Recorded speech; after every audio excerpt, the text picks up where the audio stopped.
Bonjour et bienvenue chers Alformers dans cette vidéo où l'on va pouvoir découvrir ensemble les composants de la blockchain. Sans plus tarder, le plan de la présentation est le suivant. Donc tout d'abord, nous allons commencer par découvrir d'une manière globale les composants de la blockchain, chose qu'on va pouvoir détailler au fur et à mesure de l'avancement au niveau de ce chapitre.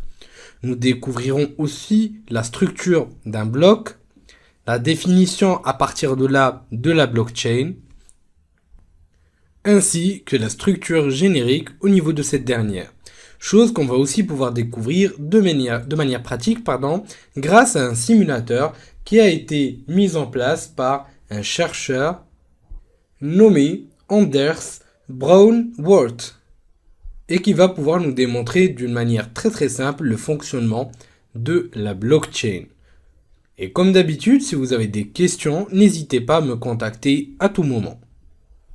On va donc pouvoir commencer par les différents composants de la blockchain. Vous me direz, pourquoi ne pas commencer directement par une définition claire et puis donc définir les différents composants? Non, donc j'ai préféré commencer par donc déjà analyser les différents composants de la blockchain, c'est-à-dire composants génériques plus ou moins, et par la suite nous allons ensemble en tirer une claire définition parce qu'il n'y en a pas une seule, parce que ça dépend bien sûr de l'angle donc par rapport auquel donc on va analyser la blockchain. Donc si c'est d'un point de vue donc business, si c'est d'un point de vue technique, donc les définitions vont pouvoir varier selon l'angle de vue et selon le contexte par rapport auquel on va analyser cette blockchain. Mais si on veut une définition un petit peu générique de la blockchain, on pourra dire que c'est tout simplement un registre général donc qui est distribué en mode peer-to-peer, mais qui est aussi cryptographiquement sécurisé. Au niveau de ce registre, on ne peut enlever des informations, c'est-à-dire des données, mais on ne pourra que les rajouter à la fin de ce registre. Il est immuable, donc extrêmement difficile entre autres à modifier, et ceci ne peut être fait uniquement par consensus ou accord entre les différents pairs. La blockchain peut donc être considérée comme donc une couche d'un réseau peer-to-peer distribué fonctionnant sur Internet. Et au niveau de cette couche-là, on peut donc faire une petite comparaison entre la blockchain et des protocoles comme l'HTTP ou l'FTP qui vont pouvoir s'exécuter sur du TCP/IP, ce qui est illustré clairement au niveau du diagramme. Il y a une notion que je voudrais donc revoir au niveau de ce slide, qui est en fait la notion de consensus. Donc pour tous les autres éléments, on en a discuté au préalable, sauf pour la partie smart contracts, qu'on va pouvoir discuter plus amplement et de manière très détaillée au niveau des prochaines présentations. Mais principalement, c'est la notion du consensus que je voulais discuter avec vous. Donc déjà, le consensus, selon Wikipédia, représente et caractérise l'existence parmi les membres d'un groupe d'un accord général, comme une sorte de manifeste, positif et unanime, pouvant permettre de prendre une décision ou d'agir ensemble sans vote préalable ou délibération particulière.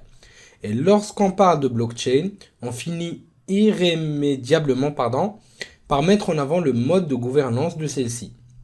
En effet, dans un système centralisé traditionnel, le mode de gouvernance est aussi centralisé et simplifié. Ainsi, tous les acteurs du système s'appuient sur un tiers de confiance connu de tous et faisant foi pour définir les règles du jeu et jouer le rôle d'arbitre pour mettre tous les acteurs d'accord lorsqu'il y a un besoin d'arbitrage. C'est entre autres ce rôle que jouent les banques ou la banque centrale dans un système monétaire. Donc, dans un modèle centralisé, le consensus n'est pas nécessaire. Ou en tout cas, pour mener un arbitrage, valider une transaction monétaire entre tiers, donc dont les systèmes bancaires, et ainsi de suite. Donc la gouvernance dans ce cadre est simple et assurée par le tiers identifié. À l'inverse, dans un modèle décentralisé, dans notre cas, et sans intermédiaire comme celui de la blockchain, où le mode de gouvernance est tout autant décentralisé. Ainsi, donc l'application qui fait tourner, ou le logiciel qui fait tourner la blockchain, et qui est installé sur les ordinateurs de tous les utilisateurs du réseau, ne peut être modifié sans qu'il existe un consensus global des utilisateurs. Donc, par exemple, admettons qu'un utilisateur décide de modifier le code source du logiciel en y introduisant une règle malveillante. Par exemple, pour chaque transaction validée au sein de la blockchain, 5% du montant est transféré sur mon compte. Donc, comme il n'existe aucun organe central pour valider et rediffuser cette nouvelle version du logiciel, cela ne peut se faire qu'avec l'accord d'un plus grand nombre d'utilisateurs sur le réseau peer-to-peer. On voit donc bien que dans ce cas-là, donc ce cas que cette mise à jour donc du code n'obtiendra jamais le consensus. Donc la gouvernance se gère donc non pas par une seule entité sur laquelle tout le monde s'appuierait et à qui l'on ferait confiance pour valider les changements de fonctionnement ou de transactions, mais elle se gère de manière distribuée sur l'ensemble des utilisateurs du système. Tout ceci, donc on va pouvoir le gérer de manière très très détaillée, en discuter de manière très détaillée au fur et à mesure de l'avancement de la formation. Et pour éteindre donc ou disons le feu de la curiosité, avant qu'on puisse commencer la partie smart contracts par la suite, donc ça constitue tout simplement l'un des types d'usages les plus prometteurs de la blockchain. Il s'agit donc tout simplement d'un programme autonome qui, une fois qu'il est exécuté ou démarré, va pouvoir exécuter automatiquement des conditions définies au préalable et inscrites dans la blockchain. Donc, il fonctionne donc, comme toute instruction conditionnelle, donc les if et les else pour les langages de programmation, pour dire que si telle condition est vérifiée, alors telle conséquence va être exécutée. Donc tout ça, on va pouvoir en discuter au fur et à mesure avec des exemples qui sont pratiques. Nous retrouvons aussi une autre notion qu'on a découverte au préalable, qui est celle des nœuds, suivie par le state machine. Qu'est-ce que cela veut dire exactement? Ou donc une chaîne de blocs peut être considérée comme un mécanisme de transition d'état par laquelle un état est modifié de sa forme initiale à la forme suivante et finalement à une forme finale à la suite d'un processus d'exécution et de validation de transactions par les nœuds. Si cela vous apparaît un petit peu ambigu, d'une manière un peu théorique, vous allez voir qu'une fois qu'on aura notre petit exemple pratique, tout cela sera beaucoup plus simple.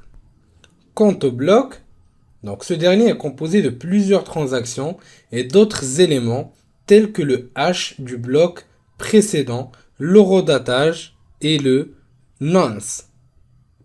Le hash étant une fonction mathématique qui va transformer donc un objet potentiellement très gros et compliqué en une suite de caractères de taille fixe, impossible à inverser, ce qui permet principalement de vérifier l'intégrité des fichiers ou des messages, de vérifier des mots de passe.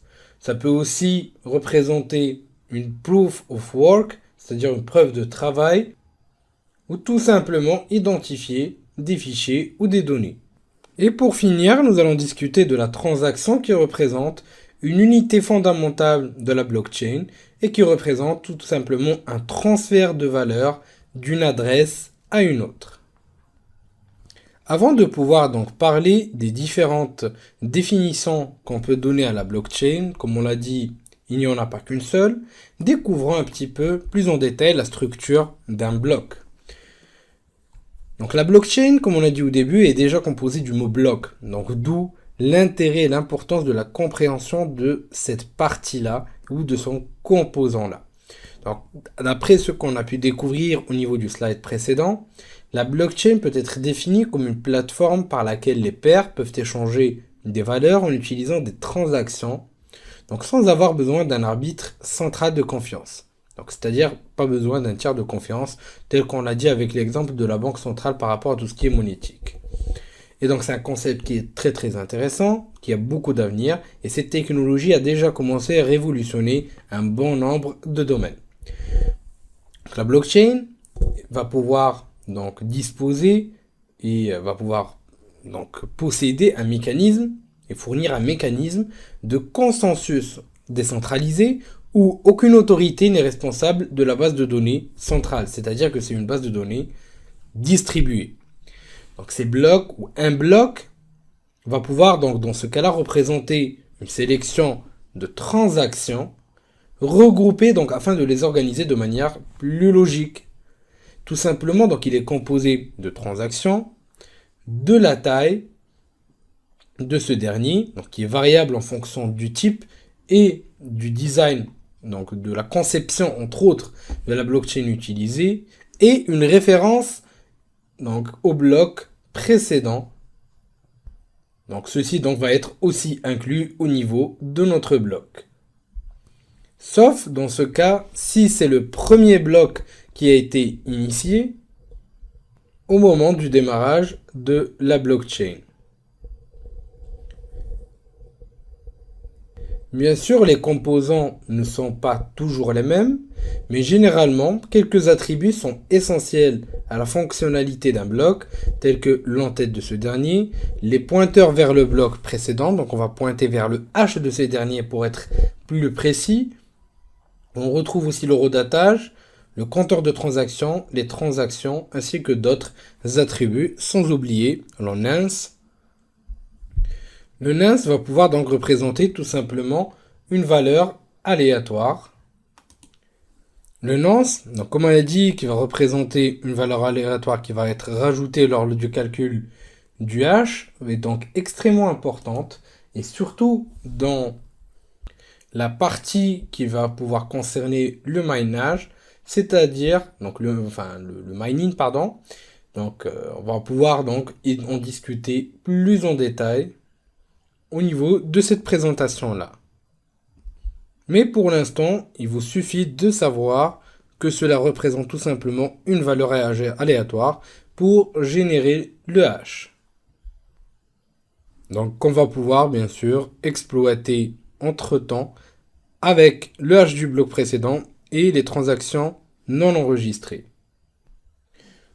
Donc à partir de tout ce qu'on a pu discuter jusqu'à maintenant, nous pouvons donc déduire que tout simplement il existe trois principales définitions de la blockchain.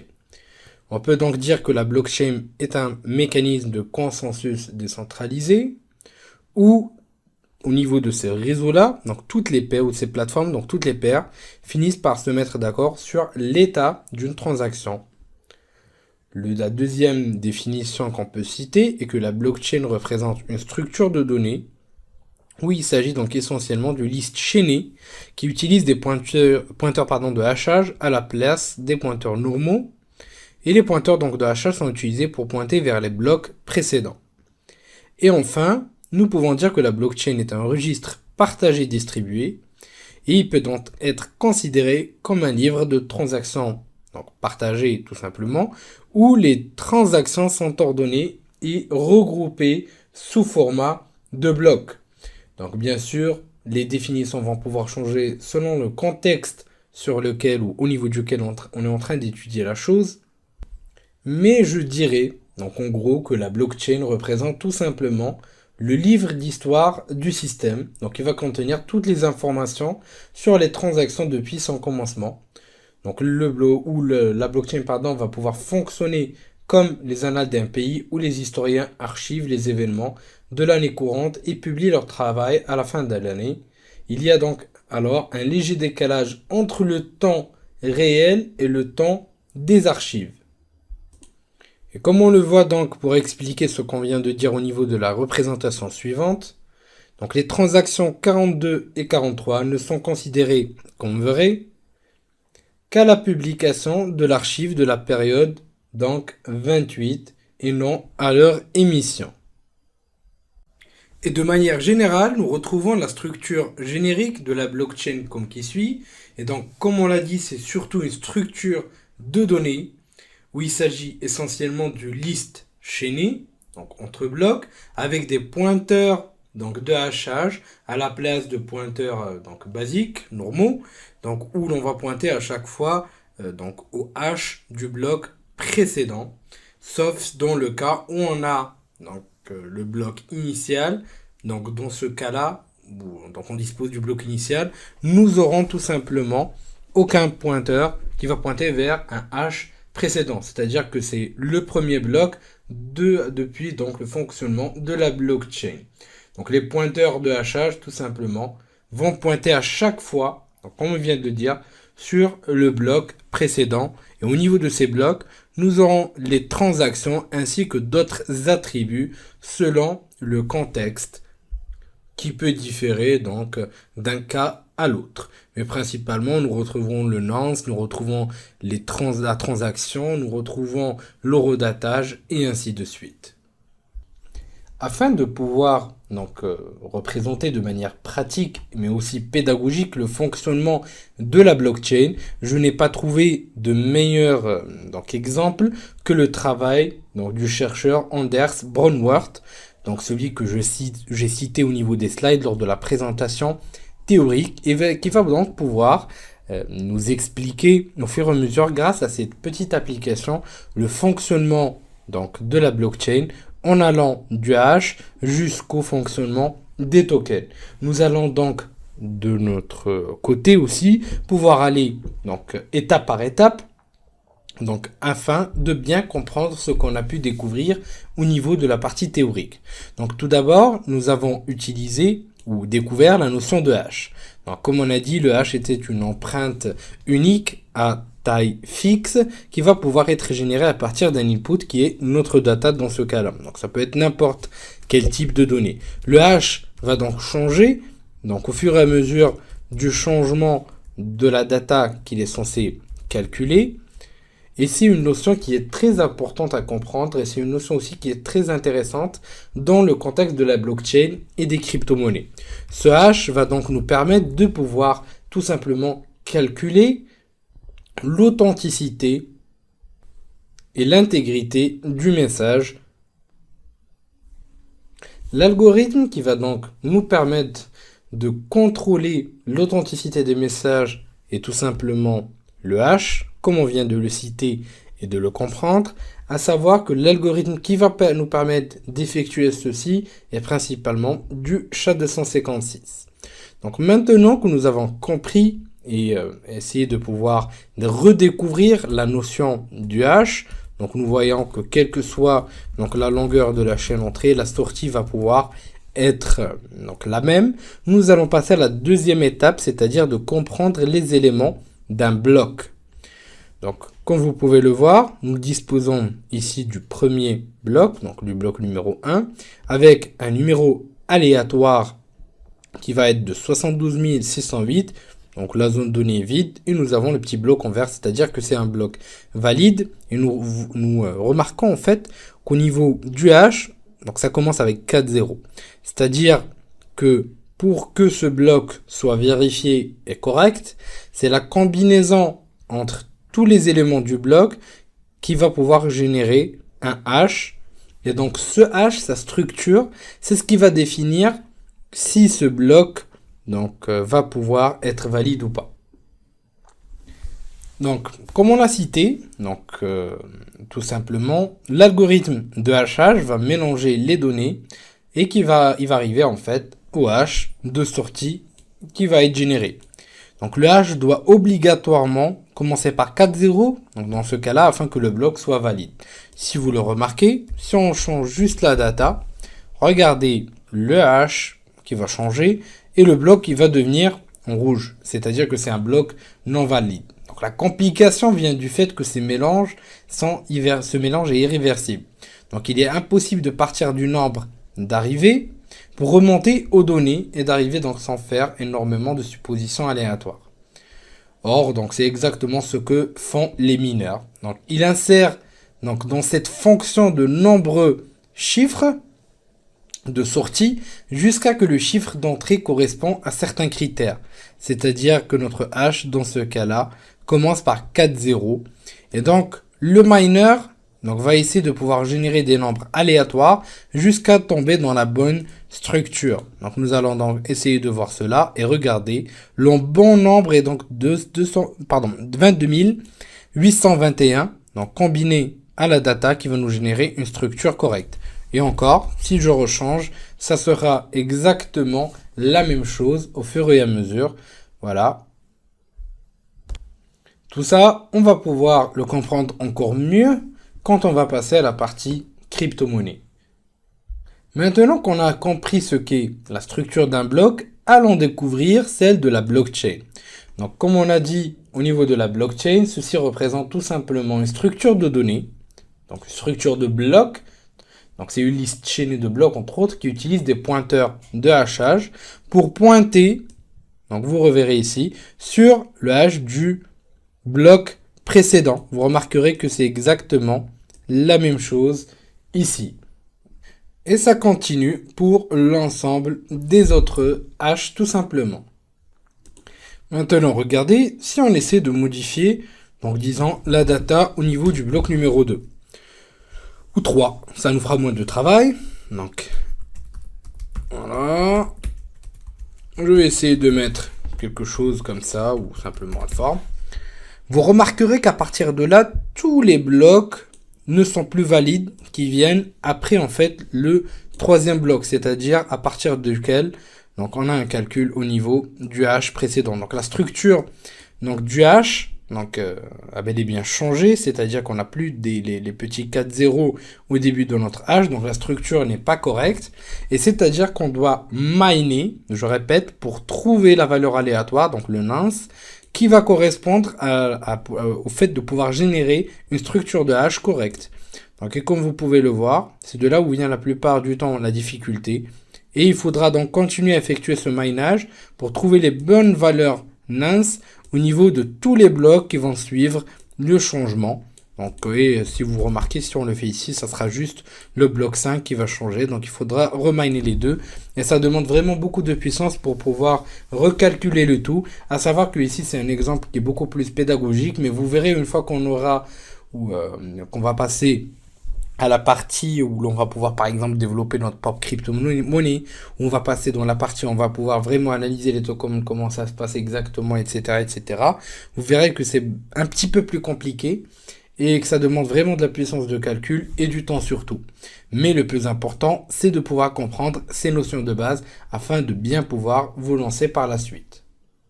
Et donc, je le répète et je le souligne, donc en minant, nous arrivons à pouvoir trouver le nonce, c'est-à-dire la valeur aléatoire qui va pouvoir nous aider à générer un hash selon donc la structure qui est acceptée donc pour valider le bloc.